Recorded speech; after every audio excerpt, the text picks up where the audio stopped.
Je vais peut-être commencer juste par dire deux trois mots pour essayer de mettre un peu le contexte, quand on parle d'industrie de manière générale et puis après je vous ferai la présentation un peu plus ciblée sur le métier de tuyauteur. Qu'est-ce que quelle est à votre avis la vocation, le but, l'objectif d'une entreprise industrielle? Quel que soit son secteur d'activité? Beh, c'est de la production, C'est de la production. C'est effectivement de la production, c'est-à-dire fabriquer, concevoir, produire quelque chose. Et alors, qu'est-ce qu'on peut, sortir d'une entreprise industrielle, à votre avis? Par exemple, si on prend juste ce qu'il y a vraiment autour de nous, qu'est-ce qui provient de l'industrie, à votre avis? Ouais. Tout? Ou si on essaye de mettre quelques mots, du coup, dessus? c'est mondialisé. Oui, tout Ouais. à fait. On va être, effectivement, on a parlé là des objets numériques et cetera. Le mobilier, l'ameublement, les vêtements, les lunettes. Si vous faites vos courses, dans une grande surface, ce qu'on appelle l'agroalimentaire. Ce matin, vous êtes venu peut-être en bus, en vélo, en voiture, en train, que sais-je, l'industrie du transport et cetera et cetera. Donc en fait, effectivement, une grande, grande majorité de ce qu'il y a autour de nous provient de l'industrie. Alors après, il y a effectivement d'autres alternatives. Il peut y avoir des artisans locaux, voilà, ce genre de choses, ou alors aller chercher son alimentation directement à la ferme, et cetera. Ça existe, mais la grande majorité de ce qu'on retrouve, c'est effectivement issu de l'industrie. C'est vraiment pour vous fixer le cadre et pour vous rendre compte que s'il y a pas d'industrie, et ben du coup, il y a pas grand-chose. Donc, ce sont des métiers très, très divers et variés. On peut fabriquer plein de produits différents, dans plein de filières différentes, parce que des filières industrielles, il en existe des dizaines et des dizaines. Et aujourd'hui, je vais me centrer un petit peu plus particulièrement sur le métier de tuyauteur industriel, qui est un métier plutôt en lien avec l'industrie métallurgique, du coup, et qui est une formation qu'on propose donc sur notre site de Châtelaillon-Plage à l'entrée de La Rochelle, si vous connaissez pas. Euh, oui, ça vous parle, Châtelaillon? Oui, voilà. Où on a effectivement ce qu'on appelle notre pôle chaudronnerie soudure. C'est notre site où on forme sur tous ces métiers en lien avec la métallurgie. Alors très rapidement, hop, vous voyez le centre de formation, donc je vous ai parlé de Châtelaillon. Plage, on en a un deuxième sur, la Charente-Maritime qui est à Rochefort. Et nous, en fait, on est régionalisés sur, l'ancienne région, ce qu'on appelait Poitou-Charentes. Donc on est effectivement positionné sur les 4 départements, Charente, Charente-Maritime, Vienne et Deux-Sèvres. Et on a, une grande partie des filières de formation qui sont dispatchées sur les centres, tout simplement parce qu'on ne peut pas faire tous les métiers sur tous nos centres, sinon il faudrait un espace vraiment très, très, très grand parce que nous, on a des ateliers. On forme dans les ateliers qui reflètent, en fait, la réalité d'une entreprise industrielle, de ce qu'on peut retrouver. Et donc si vous n'avez pas eu l'occasion de venir voir, en tout cas, sachez que c'est potentiellement des très grosses machines et donc il faut énormément de place et de moyens. Donc voilà, on a réparti les différents secteurs et donc aujourd'hui, je vais vous parler de ce qui se passe à Châtelaillon sur notre atelier chaudronnerie, soudure, métallerie, tuyauterie. J'ai une petite vidéo. Ah ouais, du coup, on peut passer par. Merci beaucoup. Alors du coup, qu'est-ce que vous avez pu voir dans la vidéo? Sur quoi on travaille? Avec quels éléments? C'est quoi le point de départ? Qu'est-ce que vous n'êtes pas obligé d'avoir tout compris directement maintenant, mais est-ce qu'il y a déjà des choses que vous avez identifiées sur le métier? Il faut être manuel et que Ouais. ouais, minutieux, consciencieux, parce que bon, mais c'est un métier à part entière aussi, hein, donc ça s'apprend, donc c'est bien d'être formé en plus. Bah oui, parce que c'est un métier. Mmh. Alors ouais. C'est plus pour tout ce qui est design, toiture, quel est l'autre là, la tonnellerie là, parce que je sais qu'ils cherchent beaucoup de soudeurs aussi, une tonnellerie. Ouais. Alors là, effectivement, il a parlé de soudure, puisque en fait, ça fait partie intégrante du métier. Il faut savoir souder, notamment au procédé TIG. C'est celui le plus répandu sur ce corps de métier très particulier qu'est la tuyauterie, parce qu'en fait, je fais une petite digression, mais la soudure, c'est des procédés très, très, très nombreux. Donc quand on est soudeur, on a en main, dans ses compétences, différents types de procédés, donc on peut faire différentes choses sur différents types de matériaux et aussi différentes positions. Là, pour la tuyauterie, c'est très majoritairement le TIG qui est utilisé puisque ça répond aux besoins, sur ce métier particulier. Donc on n'est pas soudeur spécialisé du tout quand on est tuyauteur. Par contre, on maîtrise, les bases, les compétences de base du TIG pour pouvoir effectivement faire de la tuyauterie. Je reviens sur ce que vous avez dit. Effectivement, il faut être formé. Là, on est vraiment c'est une grosse généralité sur l'industrie. Rentrer dans l'industrie sans un premier niveau de formation, c'est très compliqué. Parce qu'on est sur des métiers qui ne s'apprennent pas sur le tas. On a besoin de temps, il y a des choses complexes, des notions à maîtriser.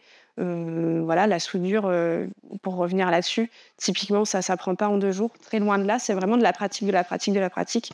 Donc l'industrie, ce qui est compliqué, c'est que si l'entreprise veut recruter des gens, ils vont avoir du mal à prendre quelqu'un sans aucune compétence et aucune connaissance. Donc c'est pour ça que souvent, ils font appel à la formation, même sur du premier niveau. On ne vous demande pas d'être expert, mais en tout cas, un premier niveau pour pouvoir mettre le pied à l'étrier et pouvoir commencer à toucher un peu à des choses en entreprise. Et alors, ce que vous avez dit, c'est intéressant. Sur quoi on peut, quel type de chantier, quel type de filière on peut intervenir quand on est tuyauteur.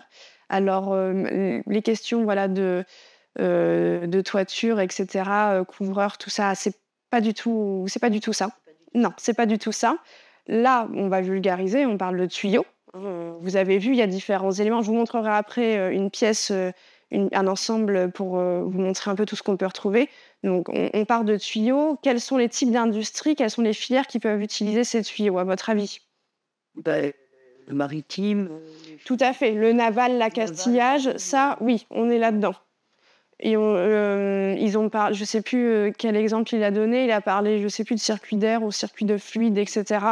Agroalimentaire. Ouais. Ça pourrait être aussi toutes les entreprises qui vont intervenir sur les systèmes de chaud-froid, climatisation, etc. Ça peut être aussi, il y en a une à Saintes, c'est pour ça que je vous parle de ça, des entreprises de gestion et de traitement des eaux. Et oui, ça, c'est vraiment des métiers qui sont clés là-dessus. Donc voilà, il y a pas mal de secteurs différents qui peuvent recruter sur ce type de métier, des secteurs assez divers et variés.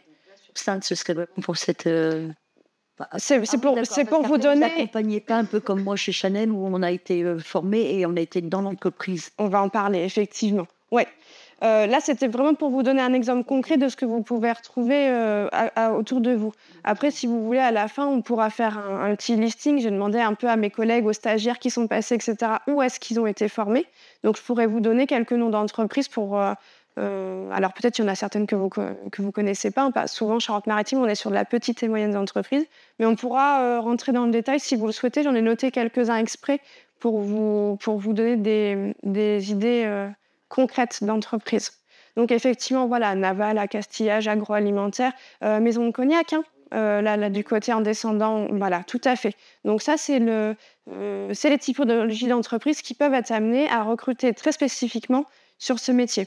Il faut savoir que on va dire dans la grande famille de la métallurgie, on a effectivement donc, plusieurs métiers. On va parler de chaudronnerie, on va parler de métallerie, on va parler de tuyauterie, on va parler de soudure. Le tuyauteur, alors déjà que l'industrie, c'est pas très bien identifié, c'est pas très bien connu. Le tuyauteur, je pense que c'est celui qui l'est encore le moins de toute cette grande famille. Souvent, les gens ont quand même entendu parler de soudeur, ça leur parle. Oui, on cherche des soudeurs, ça on a pas mal entendu. La chaudronnerie, c'est des mots qui sont ressortis un peu. La tuyauterie, souvent, c'est pas celui auquel on pense en premier. Donc, il faut voir ça un petit peu comme un entonnoir. J'aime bien cette image. Imaginez que tout en haut de l'entonnoir, sur la partie la plus large, vous avez la chaudronnerie qui va vous donner les compétences métiers les plus larges, les plus diversifiées, les plus polyvalentes. Par contre, on n'est pas spécialisé, on n'est pas soudeur spécialisé, par exemple, etc. Donc, on a des compétences qui sont très larges, diversifiées, qui vont nous permettre d'aller dans plein de types d'entreprises différentes et d'avoir des missions polyvalentes. Si on descend un peu dans l'entonnoir, on va retrouver justement la métallerie, la tuyauterie, qui vont être à un niveau intermédiaire. On ne fera pas autant de missions et d'actes métiers que sur la chaudronnerie. Et puis tout au bout de l'entonnoir, là où c'est le plus restreint, c'est la soudure. Parce qu'un soudeur ne fait que souder. Attention, il connaît énormément potentiellement de procédés différents, etc. Mais il n'empêche que ce qu'on lui demande, c'est de pouvoir souder, donc différentes positions, différents matériaux, etc., mais de souder. Donc visualiser cet entonnoir, je trouve que c'est assez parlant, pour ces métiers-là. Donc voilà, la tuyauterie, on serait un peu, au milieu de l'entonnoir au niveau de la polyvalence, des missions. Hem, dans la vidéo, il nous a expliqué quand il arrive le matin, qu'est-ce qu'il reçoit pour pouvoir se mettre au travail. Vous avez retenu ou pas? Exactement. Là, je vous ai sorti, alors je crois que c'est celle juste après. Voilà. Là, c'est le plan, qui a été donné pour l'examen de la dernière session. Donc vous voyez, je ne peux pas être plus récente. Donc c'est pour vous montrer un peu, c'est important que je vous montre. Alors bien sûr, on n'est pas capable là comme ça de le déchiffrer nous avec nos connaissances, et c'est pour vous donner un élément visuel de ce qu'on peut, recevoir comme indication sur des plans quand on commence sa journée de travail. On va vous demander d'avoir une pièce et donc voici le plan pour pouvoir la réaliser. Donc il y a plein d'informations dessus, des cotes, des métriques, il y a plein de choses qui sont renseignées, des positions, quel diamètre de tube j'utilise, et cetera, et cetera.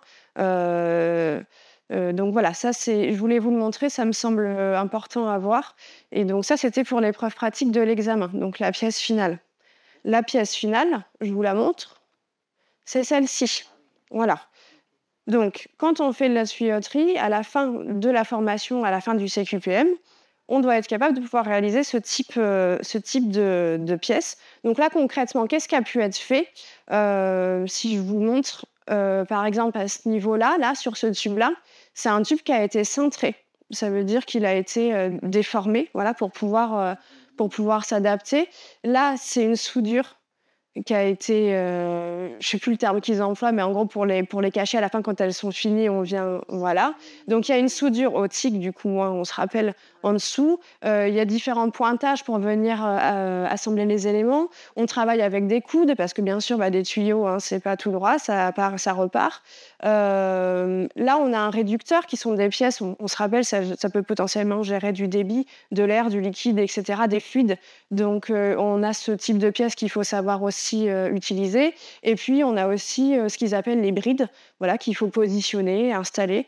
Donc c'est des termes techniques, mais c'est important pour moi de vous les dire pour commencer à vous. Sur le là. C'est ça que c'est avec les gros. Là oui, mais ça peut être aussi pris directement, pris directement aussi. Je suis pas sûre qu'à chaque fois elles soient inventées. Ouais. Alors, rentrer dans le détail du métier, moi je suis pas tuyauteur, mais j'aurais du mal à vous dire des petites spécificités, mais voilà, en tout cas, ce que je voulais, c'est. Parce qu'il y en a des coupes en plus, on a je vois là pour aller Ah oui, sur l'arrondi là.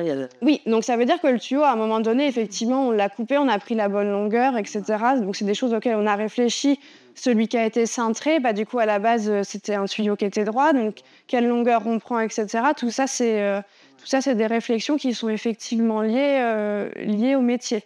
Donc voilà, c'est vraiment des termes techniques qui sont, liés à cette activité de tuyauterie.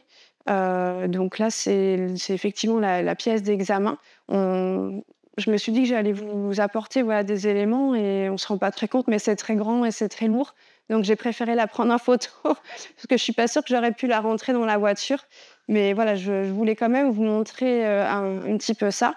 Donc comment ça se passe? En fait, il y a, je crois que c'est 21 heures, j'ai marqué quand même sur mon petit papier. Voilà, c'est ça. En fait, vous avez 21 heures d'épreuve sur laquelle il faut réaliser cette pièce. Donc pendant 21 heures, vous réalisez la pièce. Et ensuite, il y a un jury, donc un jury composé, de salariés d'entreprise, hein, tout simplement, qui viennent évaluer la pièce et qui viennent aussi discuter avec, le stagiaire qui a fait la formation, voir comment ça s'est passé, comment il a procédé, et cetera. Avec l'attendu qui est l'autocontrôle. C'est-à-dire que le stagiaire, avant de présenter sa pièce, on attend de lui qu'il soit en capacité, d'avoir regardé son résultat final et de dire potentiellement, où il a, des erreurs de code, ce genre de choses. Et voilà, l'autocontrôle, c'est important. Pourquoi? Parce que c'est pas de dire: «On vous demande d'être parfait à 100. Par contre, s'il y a, des erreurs et des malfaçons, il faut être capable de les identifier pour les rectifier. Donc l'erreur est humaine, pas de souci, ça se rattrape, une soudure, ça se rattrape, et cetera. On peut refaire, mais ce qui est embêtant, c'est de faire partir une pièce qui aurait été, qui serait non conforme, et pour lequel, la personne qui a travaillé dessus ne se serait pas rendue compte. Ça, c'est embêtant. Par contre, être capable de dire: voilà, là, j'ai une petite erreur de cote et tout», ça, c'est favorable. Tout à fait, c'est positif. Donc le jury, c'est un examen qui est vraiment un échange. On n'a pas, voilà, les stagiaires, ils n'ont pas une feuille sur laquelle ils doivent rédiger des choses ou un QCM ou un dossier d'entreprise ou voilà, c'est vraiment un jury qui vient, il regarde la pièce, forcément, il regarde les codes, il regarde tout ça et ils échangent avec le stagiaire pour voir comment ça s'est passé, quelles sont les étapes de fabrication et puis aussi, bien sûr, vu qu'il y a de la période entreprise, on y reviendra dans cette formation, de savoir, qu'est-ce qui a été fait en entreprise, l'environnement de travail, comment ça s'est passé. Donc voilà, c'est la typologie de l'examen. Donc là, vous avez toutes les infos sur la phase finale, le plan, la pièce et l'examen final. Hop, pour ça, avant d'arriver à l'examen, on vous demande de valider 3 blocs de compétences qui sont en fait le fil conducteur de la formation. Donc voilà, je vous ai fait une petite capture écran pour voir tous les attendus de cette formation. Donc la préparation, la fabrication, la découpe, l'ajustage des tubes, la mise en forme des éléments. Ensuite, sur le deuxième, préfabriquer des tronçons de tuyauterie, assembler les lignes de tuyauterie et puis après tout ce qui a lieu au poste de travail et à la tenue du poste, donc réaliser la maintenance de premier niveau sur le poste de travail. C'est aussi, je vais régler mon matériel, quand je vais faire une soudure et cetera. Ça, c'est des attendus. Donc à la fin de la formation, le stagiaire est censé être capable de pouvoir, un petit peu gérer tout ça, en autonomie. Est-ce que sur la partie métier, c'est clair? Est-ce que ça vous donne un petit peu une idée, de ce qu'on peut faire, à quoi ça peut ressembler, sur quoi on travaille? J'utilise forcément des termes liés au métier pour que vous puissiez les entendre, mais j'essaye de vulgariser. Dites-moi si c'est clair pour vous ou s'il y a des choses à repréciser. C'est OK? C'est clair. Ouais?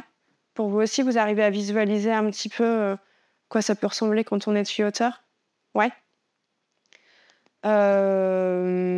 Donc voilà, je pense que sur la partie métier, on a à peu près fait le tour pour vous montrer, tout l'environnement aussi. Vous avez vu dans la vidéo de l'environnement de travail quand on travaille dans la métallurgie. C'est vrai que j'en ai pas parlé, c'est important. On a forcément des EPI, équipements de protection individuelle. On a un environnement de travail qui peut être bruyant quand on soude, quand on découpe, quand on fait du meulage, quand on fait tout ça. C'est des environnements qui peuvent être bruyants. Donc, il y a beaucoup d'EPI qui sont liés à ces métiers. Des bouchons d'oreilles, la cagoule quand on soude, les chaussures de sécurité parce que s'il y a un tuyau qui tombe sur le pied, ça peut faire mal. Les gants, et cetera, et cetera. Ça, c'est vraiment partie intégrante du métier et c'est pas possible d'y déroger. Donc je le dis toujours, voilà, c'est après, il n'y a pas forcément de contraintes physiques particulières. On n'est plus, dans l'époque, des temps modernes de Charlie Chaplin. Ah ça, c'est un petit peu fini quand même au niveau de l'industrie. Une personne, je dirais, comme moi, par exemple, sans contrainte physique particulière, peut être amenée à exercer sur ces métiers. De temps en temps, il faut, voilà, peut-être, faire un peu de manutention sur une pièce pour la déplacer et encore, si vraiment il faut la déplacer, vous avez les bras maintenant. Il y a tout. Exactement. Donc être en bonne condition physique, oui. Après ce qui peut être, plus compliqué, ça serait par exemple des grosses, problématiques de vue. Quand on va venir souder et cetera, si vraiment il y a une mauvaise vue, c'est embêtant. Des tremblements sur ces métiers manuels minutieux où il faut respecter des cotes, assez précises, voilà, des tremblements ou alors des grosses problématiques de dos, je peux ni être assis ni être debout, bon ça serait potentiellement des contraintes physiques qui seraient un petit peu compliquées pour ce genre de métier, mais il n'y a pas besoin d'être, plus fort que la moyenne, on a de plus en plus de femmes dans nos ateliers, donc je tiens à vous le dire parce que, du coup, aujourd'hui, on est en représentation. De plus en plus de femmes dans nos ateliers, donc des métiers qui sont totalement accessibles. Mmh. Là, c'est pour vous montrer le planning. Je vous l'ai imprimé parce que parfois sur l'écran, c'est pas toujours visible, surtout que je fais des captures à écran. Tenez, je vous le donne. Donc, on est sur des formations qui, de manière générale, sont quand même plutôt longues. Nos métiers sont complexes. Il y a pas mal de choses à apprendre et pas mal de compétences à valider. Donc, on est obligé d'avoir des temps de formation qui sont assez conséquents. Donc là, vous voyez, le début de la formation, il est prévu le 26 septembre. Et la fin de formation est prévue le 7 mai, du coup, de l'année prochaine, 2026. Et vous avez une grande période de temps en entreprise. On est sur un CQPM, certificat de qualification paritaire de la métallurgie. C'est important d'avoir une période d'entreprise significative. Donc là, de début février jusque 3 avril, vous êtes en stage entreprise. Voilà. Et ensuite, tout ce qu'il y a autour sur la partie grisée, c'est du temps de formation. Donc à temps plein au centre de formation, 8h30, 16h30, avec une pause de 1 heure entre midi et 13h. Et c'est du temps plein au centre de formation dans nos ateliers. Sachez que vous allez peu être amené à aller dans des salles de cours. Vous aurez du théorique sur la partie lecture de plan, traçage, parce que vous avez vu là le plan au début que je vous ai montré. Donc ça, il faut apprendre à le décrypter, etc. Donc on vous donne du théorique là-dessus, potentiellement des notions de trigonométrie, ce genre de choses. Je ne veux pas vous faire peur en disant ça, on revoit les bases. Il ne faut pas arriver en ayant maths sup. C'est pas... Voilà. On revoit les bases de trigonométrie, de calcul, parce que ça fait partie des métiers, il faut être capable de calculer des angles, des résistances des matériaux, etc. Donc ça, je ne vous le cache pas. Donc des temps plutôt théoriques sur de la lecture du plan, du traçage. Après, énormément d'ateliers sur la partie soudure, la partie centrage, la partie positionnement, etc., etc., etc. C'est OK pour cette partie-là? Il y a la fermeture du centre de formation, effectivement. Là, vous avez que celle de fin d'année. Et je suppose. Oui, il y a des fériés aussi. C'est bien parce que c'est pas toujours vrai. Ouais, là, le 10 novembre, etc. Et vous avez que la fin d'année parce qu'on ferme aussi au mois d'août. Mais là, du coup, la formation, elle est entre. Donc, vous n'êtes pas concerné par ça. Voilà. Une partie d'accompagnement qui est minime, mais qui est quand même présente. On est sur un dispositif région, je vous le rappelle, donc c'est-à-dire que la région a identifié des métiers prioritaires en tension sur le territoire, sur lequel les efforts de formation sont orientés. Donc il y a des fonds qui sont dédiés et prévus pour la formation. En contrepartie, bien évidemment, il y a des choses d'accompagnement que les centres de formation doivent mettre en place pour vous donner des notions de technique recherche d'emploi, parce qu'on se rappelle qu'il y a une grande période de stage, donc ça faut s'y prendre assez rapidement. Donc en fait, il y a une formatrice qui est référente sur chaque groupe, non pas technique, mais plutôt, on va dire, formatrice accompagnement, et qui vous suit tout au long de votre cursus de formation, mais sur le volet accompagnement. Donc elle va potentiellement, s'il y a besoin de refaire des bases de français mathématiques, potentiellement elle peut faire un cours là-dessus. Elle peut faire un cours sur les techniques recherche d'emploi, CV, lettre de motivation, entretien, contacter les entreprises avec vous. Après, il y a une petite partie aussi outils informatiques. Voilà. C'est un volet accompagnement, ça fait partie de la formation, on ne peut pas y couper. Je pense que si on devait faire un ratio, ça serait à peu près une journée par semaine qui est dédiée. Donc voilà, et donc le stage, bien sûr. Puis après, elle met en place des activités. J'ai mis team building parce que je ne voulais pas toutes les lister. Elle a plein d'idées, elle fait plein d'actions pour aussi créer la cohésion du groupe quand vous arrivez. Bon, je connais un petit peu l'anglais, mais Ouais. en mots français. Parce que C'est ce que je vous disais, action de cohésion. C'est pour ça que je disais ça. Voilà. Mais ça peut prendre plein de formes. Elle a des jeux, elle a des activités, elle a des sorties. Ça dépend de ce qu'elle a prévu, de son humeur, de la volonté du groupe, ce vers quoi il voudrait aller. Donc, elle s'adapte un peu à tout ça. Bon, c'est quelques heures qui sont réparties par-ci, par-là. Mais c'est important d'en parler. Puisqu'on est sur un dispositif région, il y a forcément aussi une partie d'accompagnement. C'est logique. Oui. Plus concrètement, j'ai fait cette slide surtout si vous avez des questions. Vous avez un statut de stagiaire de la formation professionnelle. Est-ce que c'est OK pour vous? Les conditions du statut de stagiaire, vous les maîtrisez? C'est clair? Est-ce que vous voulez qu'on revienne dessus? Moi, c'est clair. C'est bon? Donc normalement, vous êtes toutes soit ou accompagnées par la mission à laquelle est par France Travail. Ça peut être aussi Cap Emploi, voilà, ce genre de choses. Il y a forcément une structure qui vous suit à un moment donné, qui va vous accompagner sur l'inscription, la prescription sur cette formation. Et donc, si vous intégrez, vous avez le statut de stagiaire de la formation. Donc, on sera... Oui, Et je vais me dire que c'est de la qualité parce que je l'ai fait avec Chanel. vous avez eu l'occasion, ouais. Ouais, Le Pôle emploi m'accompagnait en même temps. ouais. Et elle venait en entreprise, voilà, pour n'importe quel. Il y a eu des visites, ouais, ce genre Il y a de eu choses. des Ouais. mouvements aussi, dans les choses à comprendre, rien que le papier. Tout à fait, ouais. Inscription. Oui. Et ouais, enfin, moi, C'était du très, HSP? très beau souvenir. Ouais, ça vous parle peut-être pas. Vous savez pas. Peut-être un peu Ok. trop loin. Mais non, pas de souci. En tout cas, il y a eu. Ouais. À mon avis, c'était plus Non, je pense pas. Il y a un Alfest peut-être ou quelque chose comme ça. une POEC, je Une pense. POEC ou ouais, voilà, ce genre de dispositif. C'est bien grave. C'est pas grave, mais ouais. Donc là, comme je vous ai dit, il y a une prise en charge totale du coût de la formation, ce qui est loin d'être minime. Si vous regardez un peu autour de vous le prix des matières premières, vous comprendrez que dans la métallurgie, on est impacté puissance 15 sur le coût de l'énergie, parce qu'on utilise beaucoup d'énergie pour faire fonctionner nos machines, et sur le coût de la matière première. Donc le coût de la formation, c'est pas rien. Et vous avez la partie rémunération qui est liée à votre condition individuelle. Soit vous avez effectivement des allocations avec France Travail, soit sinon, il y a des allocations avec la région. Donc, il y a des barèmes, etc. Je ne vais pas rentrer dans les détails parce que, vous l'avez compris, c'est de l'individuel. Selon chaque personne, ses ressources, etc., sa situation, ça peut varier. Mais dans tous les cas, ce qu'il faut retenir, c'est qu'il y a une partie rémunération qui est prévue, d'un côté comme de l'autre. Et il y a aussi le logement à tout hasard pour ceux qui sont loin ou pour être au moins à Châtelaillon. Alors voilà, nous, on n'a pas d'internat sur Châtelaillon. Donc ça veut dire que s'il y a des besoins, il faudrait qu'on contacte potentiellement des hôtels, ce genre de choses. Donc c'est assez lourd, mais ça fait partie... Des campings.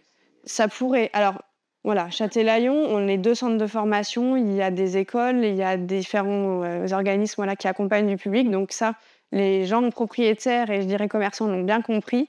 Il y a effectivement des offres spécifiques, notamment dans les campings, qui se sont développées pour accueillir ces gens qui viennent seulement, par exemple, une semaine par mois, donc qui payent soit la nuitée, soit sur leur semaine. Donc il y a plein de... Voilà, au centre de formation, on a essayé de répertorier un petit peu tout ce qui peut se faire sur la partie propriétaire particulier et comment dirais-je, professionnel avec les campings, etc. Donc ça, on peut vous donner aussi des infos là-dessus s'il y a besoin. Ce qu'il faut savoir, c'est qu'on est tout proche de la gare ferroviaire. Donc on a pas mal de publics qui sont issus de Saintes, qui ont accès à la gare ferroviaire et qui du coup font l'aller-retour à la journée parce qu'il y a à peu près 5 minutes à pied de marche. On est vraiment derrière. Donc c'est une possibilité. Tu avais levé la main. Oui, je voulais juste dire que pour les rémunérations, le détail en fonction des statuts et les aides annexes pour le transport, l'hébergement et ainsi de suite, je mettrai le lien vers les barèmes et les situations en dessous pour que chacun puisse aller regarder en fonction de sa situation ce qui lui correspond. C'est vrai que c'est un petit peu compliqué à expliquer parce qu'il y a 1 milliard de possibilités différentes. Déjà d'avoir le train en répartition un peu. Voilà, déjà il y a cette possibilité-là, ça donne une idée de ce qui peut être possible. Et après, pour le détail de votre situation, en dessous de la vidéo, vous cliquerez sur description et je mettrai les 2 liens pour les aides pour le transport et hébergement et la rémunération. Ce qu'il faut retenir, voilà, c'est qu'il y a des choses qui sont prévues pour essayer de baliser au maximum votre parcours de formation et de faire en sorte que vous puissiez aller au bout dans les meilleures conditions et ne pas se retrouver sans ressources d'une manière ou d'une autre. Donc ça, c'est vraiment le principe de ce dispositif région pour des personnes qui auraient quelques difficultés sur certains pans de la vie, voilà, sociaux, médicaux, financiers, etc. Voilà, ça arrive à tout le monde. Donc, le dispositif est vraiment encadrant, le dispositif HSP. Donc, c'est pour ça que j'en ai parlé un petit peu dans la slide pour vous montrer qu'il y a des choses et que c'est un sacré effort, du coup, de fait de pouvoir proposer ce type de dispositif au public. Là, c'est de l'HSP. C'est de l'HSP, oui, tout à fait. En fonction. Et oui, il y a toujours, en tout cas, une solution de rémunération, quoi qu'il arrive, et même éventuellement, si il y a une difficulté financière ou quelque chose en cours de route, il y a possibilité aussi de faire venir un petit soutien financier pour pallier à cette difficulté et être sûr que vous alliez au bout de la formation. Oui. C'est ça l'idée. On peut mobiliser un dossier FSE. Voilà, il y a on a des collègues qui sont experts là-dessus, hein, qui peuvent être sollicités au besoin. Donc, comme je disais, c'est effectivement soit votre structure d'accompagnement qui vous positionne sur la formation, soit vous le faites, c'est ce qu'on appelle un auto-positionnement directement sur la plateforme Cap Métier. Donc, l'un ou l'autre est possible. Moi, j'aime bien quand même prévenir le conseiller ou la conseillère qui vous accompagne de ces projets. Donc, s'il y a besoin, souvent, je me mets en relation, je fais un petit mail pour expliquer le contenu, voilà, ce genre de choses, parce que c'est quand même eux qui vous suivent dans vos projets au quotidien, même si parfois, j'entends, il y en a qui voient peut-être un peu plus, un peu moins leur conseiller, mais peu importe.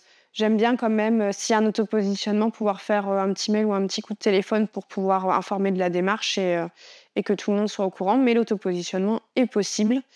Euh, J'avais une idée en tête et du coup, je l'ai perdue en parlant. Je parle trop, peut-être.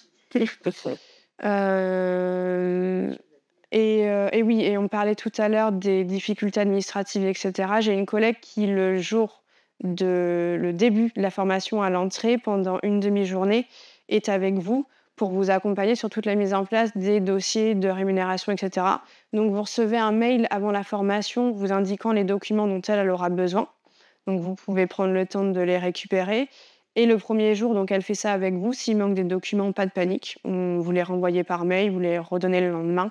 Mais en tout cas, elle vous accompagne plus dans cette démarche. Donc, vous lui fournissez les infos et puis c'est elle qui s'en dépatouille ensuite. C'est vrai que c'est bien réel. Hein. Voilà. C'est ce qui était rassurant. Parce que moi, c'était dans une reconversion. Ouais. C'est pas évident. Déjà, quand tu as fait 25 ans, toujours même travail en... Et puis, il y a suffisamment de choses sur lesquelles se concentrer quand on commence sur ces métiers qu'on ne connaît pas, environnement de travail qu'on ne connaît pas. C'est déjà un engagement qui est fort. Et si on peut se délaisser un peu la partie administrative, nous, on connaît ça par cœur. Donc, voilà, tant qu'à faire, on fait ça comme ça. J'ai abordé tous les points qui me semblent importants. Voilà, c'est mes coordonnées ensuite. Je pense avoir fait le tour, mais s'il y a des sujets qui vous posent des questions, n'hésitez pas. C'est le moment. Si j'ai oublié quelques aspects sur la formation ou sur le métier, ce genre de choses.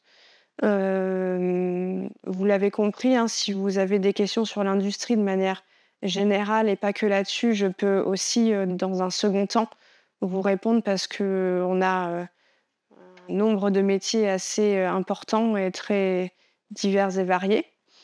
Et sinon, je vous avais imprimé la fiche formation généraliste. Hein. Dessus, il y a un quota d'heures renseigné. Ne le prenez pas en compte parce que selon les dispositifs, ça varie. Ce qui va être important, c'est de regarder un peu les conditions d'exercice. Qu'est-ce qu'on fait en entreprise? Quel est le programme? La poursuite d'études, etc., etc. Donc, c'est vraiment de l'info généraliste, mais je vous la laisse. Et en ce qui me concerne, j'ai à peu près fait le tour de tous les sujets que je voulais aborder avec vous ce matin. Donc, si c'est OK pour vous.